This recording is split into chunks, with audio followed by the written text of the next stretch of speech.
Do you get the feeling that the season's getting closer? Are you getting the itch? And how have you guys practiced so far?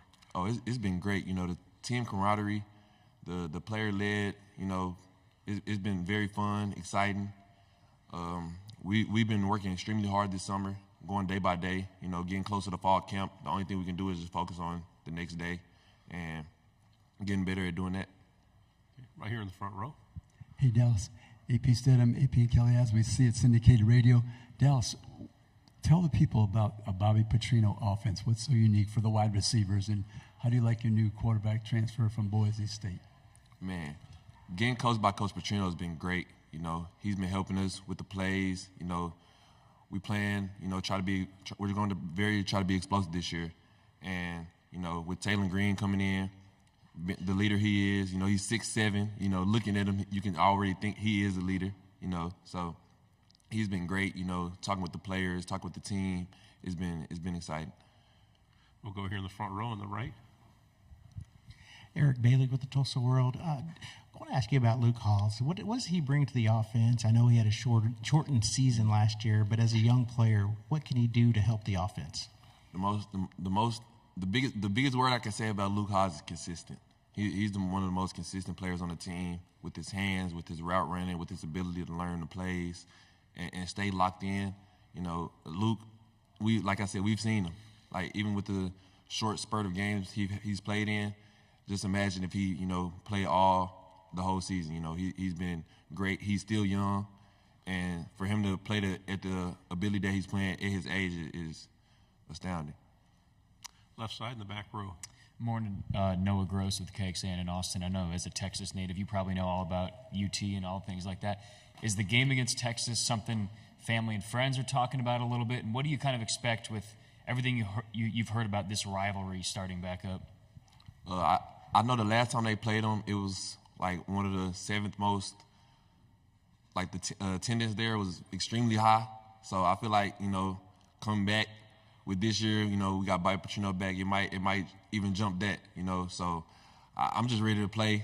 I'm just ready to play them as well. You know, it's going to be a very fun game, early 11 a.m. game. Right side on the aisle. Yeah, Andrew, Courtney Mims, Pig Trail Nation, you decided to come back to Arkansas for another season. What went into that decision, and what makes you confident in this Razorbacks team? You know, we were extremely confident last year, and looking at how the team was last year with those close losses that we had, you know, I feel like we can build on top of that. And with me, I feel like if I would have left, you know, I would just left, like, try to get to the NFL and things like that. But I feel like it was unfinished business here, and I feel like we can do something extremely great here, and that's why I came back. Left side in the back. What were the toughest parts of making the jump from A&M Commerce to the SEC, and what were some things that came easily? I said this one time in an interview last year, man, them workouts, that first day workout when I first got to Arkansas, I almost called my mama and asked, is there a way I can go back to Commerce? Because them workouts was extremely, man, that first week for everybody is just, you gotta be mentally tough. Because if your mental isn't there, it's gonna be one of the most hardest things, you know, you've ever went to. And I have a way of making up words, so I'm gonna say one of the hardest things I've ever went through when I first got here. So, is the mental part of the game as difficult as the physical part, or is it more difficult?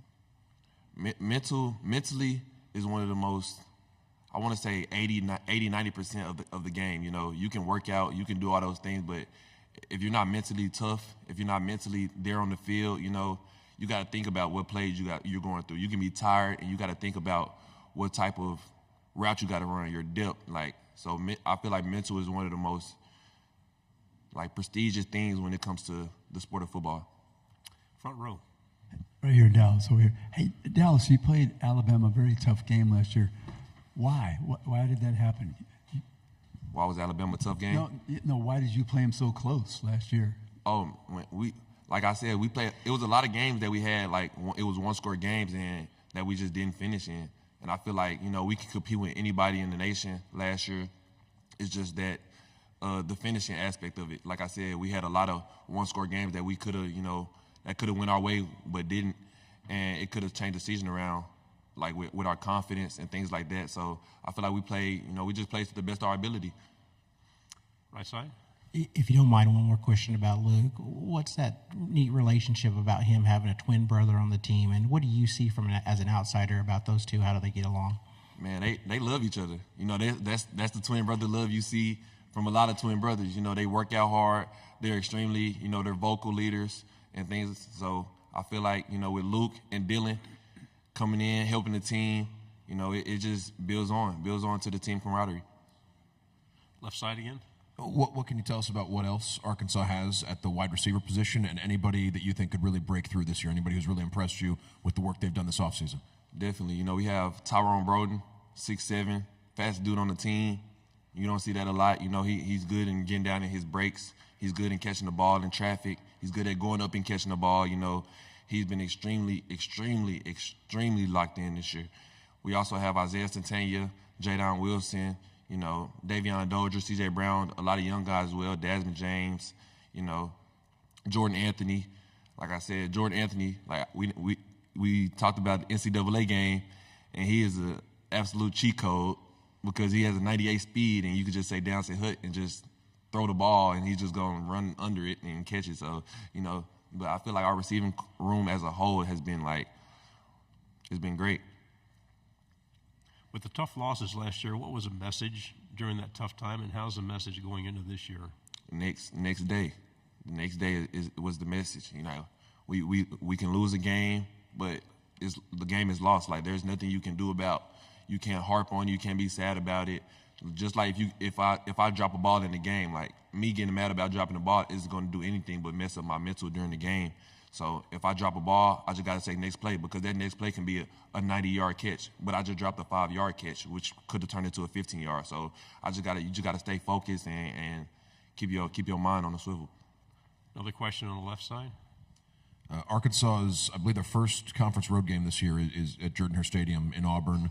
You weren't on the team the last time Arkansas went to Auburn, but I imagine you've heard about playing at Jordan-Hare before. What have you heard about making the trip to Auburn? I haven't heard a lot about going down there and playing, but like I said, we had that long stretch last year, the 5 away games. So with that being my first year in the SEC, I'll be kind of used to taking the travel and playing in the away games. So I feel like it's gonna be great. It's gonna be fun. Anything else for Andrew? Got a couple minutes. He's a good talker. Okay, left side.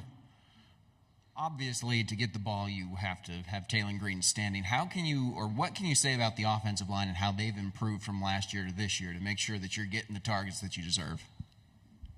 Man, the O-line is one of the most together O-lines I've ever seen. They come in together on the weekend, 7 days a week, in the training room together, in the pool together, doing rehab together, and they're not even hurt.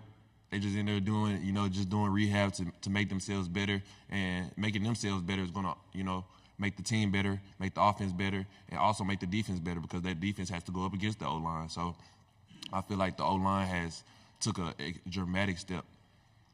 We have one final question here in the front row. Dallas, what can you say about your transfer quarterback? What can you tell us about him that people will be excited when he steps on the field? Taylon Green is he's one of the most happy guys I've been around. He's ready to play. He's ready to. He loves when he messes up, because it helps him. It builds him. It builds him, and he's that leader that a team needs. Everybody can go to him, ask him a question about a route, and he knows everything. He knows you could tell he's been in the playbook, and he's locked in. Thank you very much. Good job. Thank you.